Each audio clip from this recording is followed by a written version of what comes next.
Chapter 4, The Keeper of the Keys. Boom. They knocked again. Dudley jerked awake.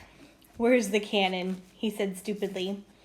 There was a crash behind them, and Uncle Vernon came skidding into the room. He was holding a rifle in his hands. Now they knew what had been in the long, thin package he had brought with them. "Who's there?" he shouted. "I warn you, I'm armed." There was a pause, then smash! The door was hit with such a force that it swung clean off its hinges and with a deafening crash landed flat on the floor. A giant of a man was standing in the doorway, his face almost completely hidden by a long, shaggy mane of hair and wild, tangled beard. But you could make out his eyes glinting like black beetles under all the hair. The giant squeezed his way into the hut, stooping so that his head just brushed the ceiling. He bent down, picked up the door, and fitted it easily back into its frame. The noise of the storm outside dropped a little. He turned to look at them all.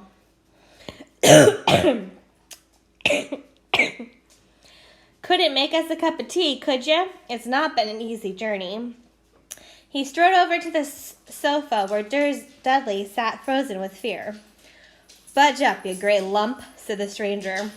Dudley squeaked and ran to hide behind his mother, who was crouching terrified behind Uncle Vernon. "And here's Harry," said the giant. Harry looked up into the fierce, wild, shadowy face and saw that the beetle eyes were crinkled in a smile. "Last time I saw you, you was only a baby," said the giant. "You look a lot like your dad, but you've got your mom's eyes." Uncle Vernon made a funny rasping noise. "I demand that you leave at once, sir," he said. "You are breaking and entering." "Ah, shut up, Dursley, you great prune," said the giant, and he reached over the back of the sofa, jerked the gun out of Uncle Vernon's hands, bent it into a knot as easily as if it had been made of rubber, and threw it into the corner of the room. Uncle Vernon made another funny noise, like a mouse being trodden on. "Anyway, Harry," said the giant, turning his back on the Dursleys, "a very happy birthday to you. Got something for you here. Might have sat on it at some point, but it'll taste all right." From inside the pocket of his black overcoat, he pulled a slightly squashed box. Harry opened it with trembling fingers. Inside was a large, sticky chocolate cake with "Happy Birthday, Harry" written on it in green icing. Harry looked up at the giant. He meant to say thank you, but the words got lost on the way to his mouth, and what he instead said was, "Who are you?" The giant chuckled. "True, I haven't introduced myself. Rubeus Hagrid, keeper of keys and grounds at Hogwarts."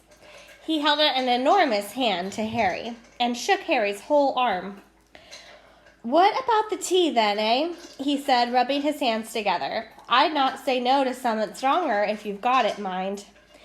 His eyes fell on the empty grate with the shriveled chip bags in it, and he snorted. He bent down over the fireplace. They couldn't see what he was doing, but when he drew back a second later, there was a roaring fire there.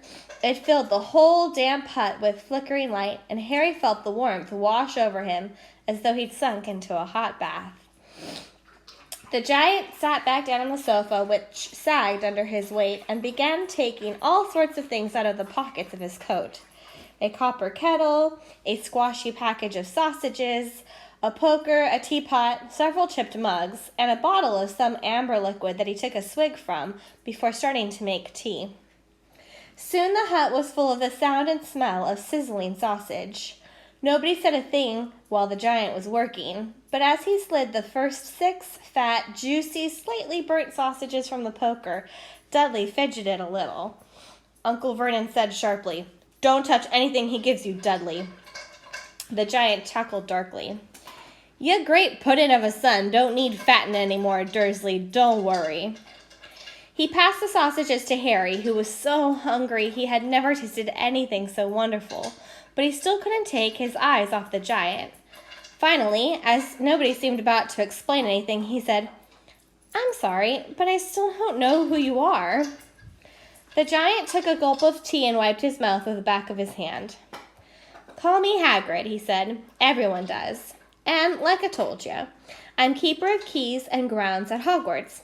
You know all about Hogwarts, of course." "No," said Harry. Hagrid looked shocked.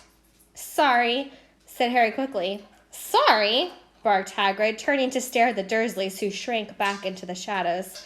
It's them that should be sorry.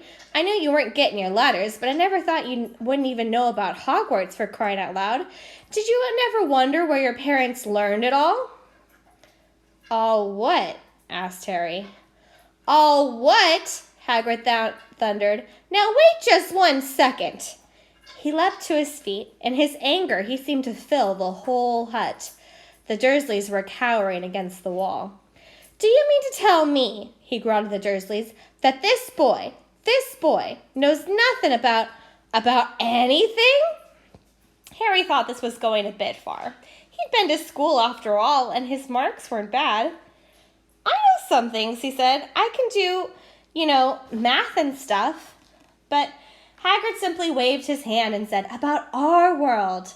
I mean, your world, my world, your parents' world. What world? Hagrid looked as if he was about to explode. Dursley, he boomed. Uncle Vernon, who had gone very pale, whispered something that sounded like Mimble Wimble. Hagrid stared wildly at Harry. But you must know about your mom and dad, he said.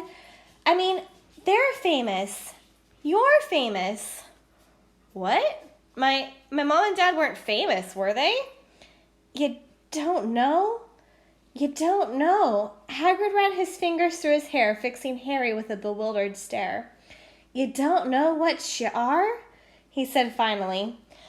Uncle Vernon suddenly found his voice. Stop, he commanded. Stop right there, sir. I forbid you to tell the boy anything. A braver man than Uncle Vernon would have quailed under the furious look Hagrid gave him now. When Hagrid spoke, his every syllable trembled with rage. You never told him? Never told him what was in the letter Dumbledore left for him? I was there. I saw Dumbledore leave it, Dursley, and you've kept it from him all these years? Kept what from me? Said Harry eagerly. Stop! I forbid you! Yelled Uncle Vernon in panic. Aunt Petunia gave a gasp of horror. Ah, go boil your heads, both of you, said Hagrid. Harry, you're a wizard.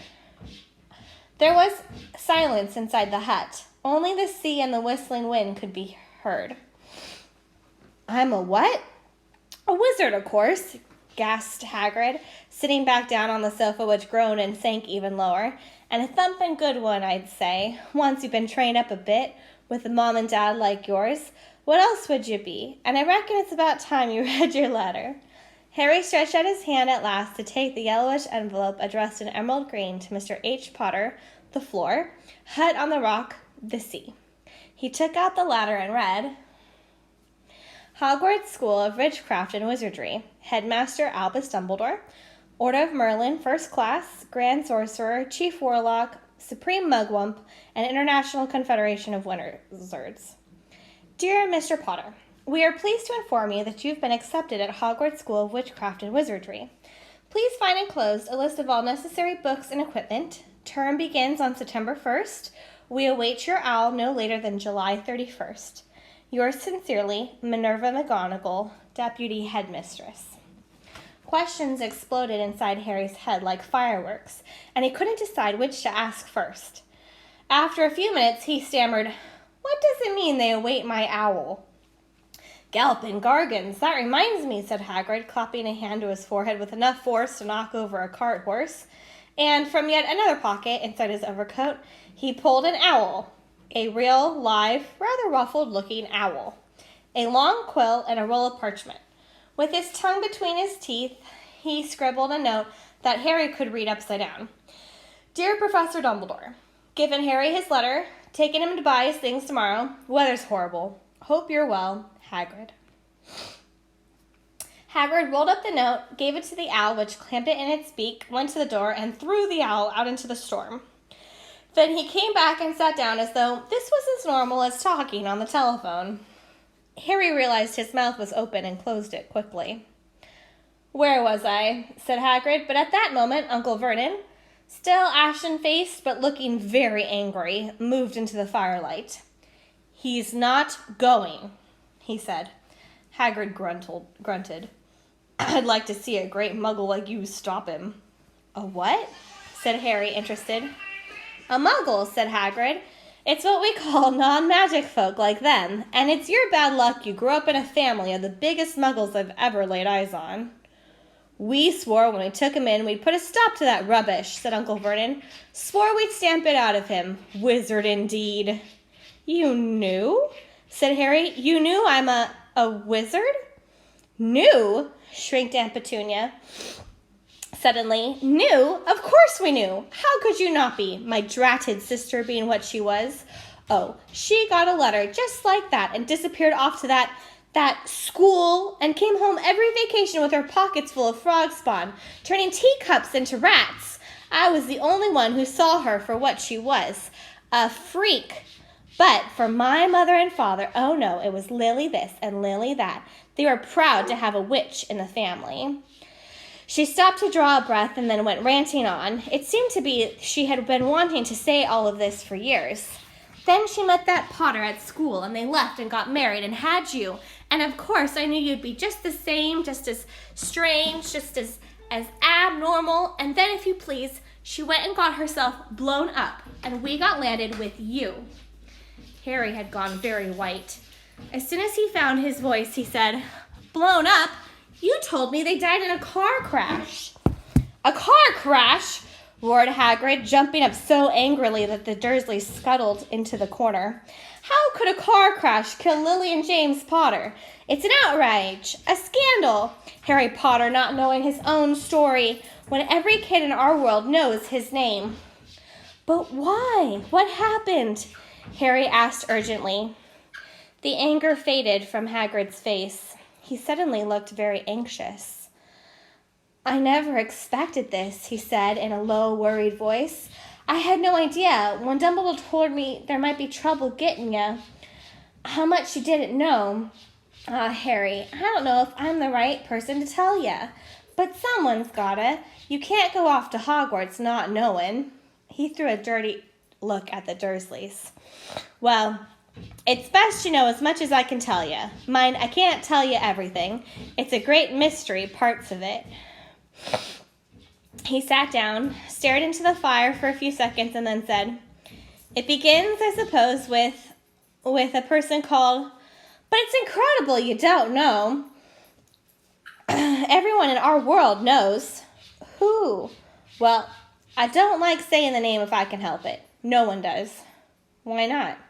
Garp and Gargoyles, Harry. People are still scared. Blimey, this is difficult. See, there was this wizard who went bad. As bad as you could go. Worse. Worse than worse. His name was... Hagrid gulped, but no words came out. Could you write it down? Harry suggested. Nah, I can't spell it. All right. Voldemort. Hagrid shuddered. Don't make me say it again. Anyway, this wizard, about 20 years ago now, started looking for followers. Got him about 2. Some were afraid, some just wanted a bit of his power, because he was getting himself power all right. Dark days, Harry. Didn't know who to trust, didn't dare get friendly with strange wizards or witches. Terrible things happened. He was taken over, of course. Some stood up to him, and he killed them, horribly. One of the only safe places left was Hogwarts. Reckon Dumbledore's the only one you-know-who was ever afraid of. Didn't dare try to take the school. Not just then, anyway. Now, your mom and dad were as good a witch and wizard as I ever knew. Head boy and girl at Hogwarts in their day. Suppose the mystery is why you-know-who never tried to get them on his side before. Probably knew they were too close to Dumbledore to want anything to do with the dark side. Maybe he thought he could persuade him. Maybe he just wanted him out of the way. All anyone knows is he turned up in the village where you was all living on Halloween 10 years ago. You were just a year old. He came to your house and Hagrid suddenly pulled out a very dirty, spotted handkerchief and blew his nose with a sound like a foghorn. Sorry, he said, but it's that sad. I knew your mom and dad, and they were nicer people you couldn't find. Anyway, you know who killed him, and this is the real mystery of the thing. He tried to kill you, too. Wanted to make a clean job of it, I suppose. Or maybe he just liked killing by then, but he couldn't do it. Ever wondered how you got that mark on your forehead? That was no ordinary cut. That's what you get when a powerful evil curse touches you. Took care of your mom and dad and your house even, but it didn't work on you. And that's why you're famous, Harry. No one ever lived after he decided to kill him. No one except you. And he'd killed some of the best witch and wizards of the age. The McKinnons, the Bones, the Pruitts. And you was only a baby. And you lived. Something very painful was going on in Harry's mind. As Hagrid's story came to a close, he saw again the blinding flash of green light, more clearly than he'd ever remembered it before, and he remembered something else for the first time in his life. A high, cold, cruel laugh. Hagrid was watching him sadly. I took you from the ruined house myself, on Dumbledore's orders. Brought you to this lot. Load of all tosh, said Uncle Vernon. Harry jumped. He'd almost forgotten that the Dursleys were there. Uncle Vernon certainly seemed to have got back his courage. He was glaring at Hagrid, and his fists were clenched. Now you listen here, boy, he snarled. I accept there's something strange about you, probably nothing a good beating wouldn't have cured. But as for all of this about your parents, well, they were weirdos, no denying it. And the world's better off without them, in my opinion. Asked for all they got, getting mixed up with those wizarding types. Just what I expected. Always knew they'd come to a sticky end. But at that moment, Hagrid leapt from the sofa and drew a battered pink umbrella from inside his coat. Pointing this at Uncle Vernon like a sword, he said, I'm warning you, Dursley. I'm warning you. One more word. In danger of being speared on the end by an umbrella and a bearded giant, Uncle Vernon's courage failed again, and he flattened himself against the wall and fell silent. That's better, said Hagrid, breathing heavily, and sitting back down on the sofa, which this time sagged right down to the floor. Harry, meanwhile, still had questions to ask, hundreds of them. But what happened to you-know-who? Good question, Harry. Disappeared. Vanished. Same night he tried to kill you. Makes you even more famous. That's the biggest mystery, see? He was getting more and more powerful. Why'd he go? Some say he died. Codswallop, in my opinion. Dunno if there was enough human left in him to die. Some say he's still out there, biding his time like, but I don't believe it. People who was on his side came back to ours. Some of them came out of kind of trances. I don't reckon they could have done that if he was coming back. Most of us reckon he's still out there somewhere, but lost his powers. Too weak to carry on. 'Cause something about you finished him, Harry. There was something going on that night he hadn't counted on. I don't know what it was. No one does. But something about you stumped him, all right. Hagrid looked at Harry with warmth and respect blazing in his eyes. But Harry, instead of feeling pleased and proud, felt quite sure there had been some horrible mistake. A wizard? Him? How could it possibly be? He'd spent his life being clouted by Dudley and bullied by Aunt Petunia and Uncle Vernon. If he really was a wizard, why hadn't they been turned into warty toads every time they tried to lock him in his cupboard? If he'd once defeated the greatest sorcerer in the world, how come Dudley had been able to kick him around like a football? Hagrid, he said quietly, I think you must have made a mistake. I don't think I can be a wizard. To his surprise, Hagrid chuckled. Not a wizard, eh? Never made things happen when you were scared or angry? Harry looked into the fire. Now that he came to think about it, every odd thing that had ever made his aunt and uncle furious with him had happened when he, Harry, had been upset or angry. Chased by Dudley's gang, he'd somehow found himself out of their reach. Dreading going to school with that ridiculous haircut, he'd managed to make it grow back.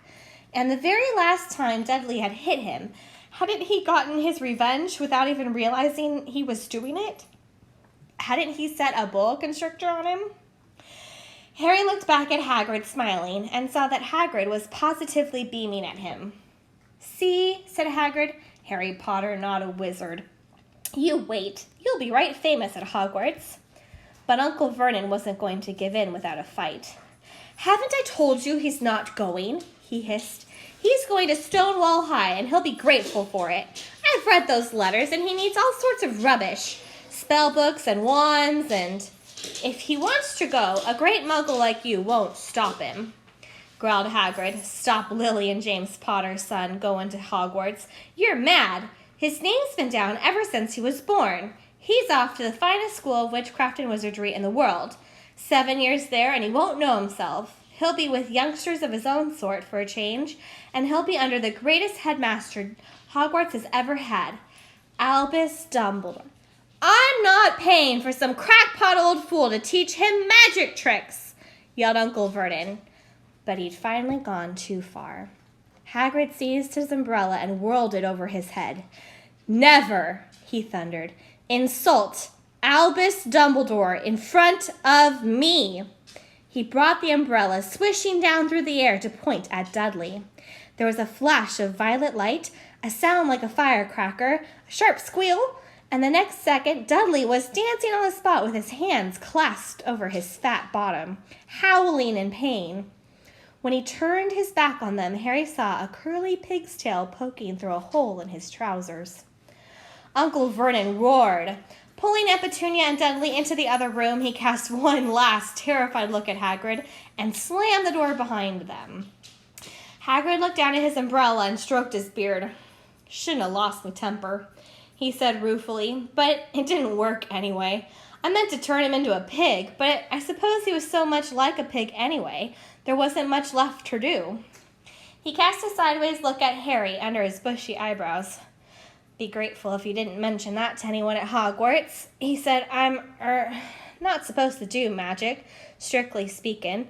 I was allowed to do a bit to follow you and get your letters to you and stuff. One of the reasons I was so keen to take on the job. Why aren't you supposed to do magic? Asked Harry. Oh, well, I was at Hogwarts myself, but I got expelled, to tell you the truth, in me 3rd year. They snapped me wand in half and everything, but Dumbledore let me stay on as gamekeeper. Great man, Dumbledore.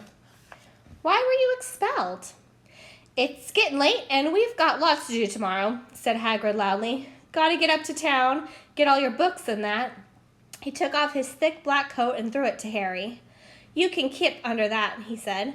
Don't mind if it wiggles a bit. I think I still got a couple of dormice in one of the pockets.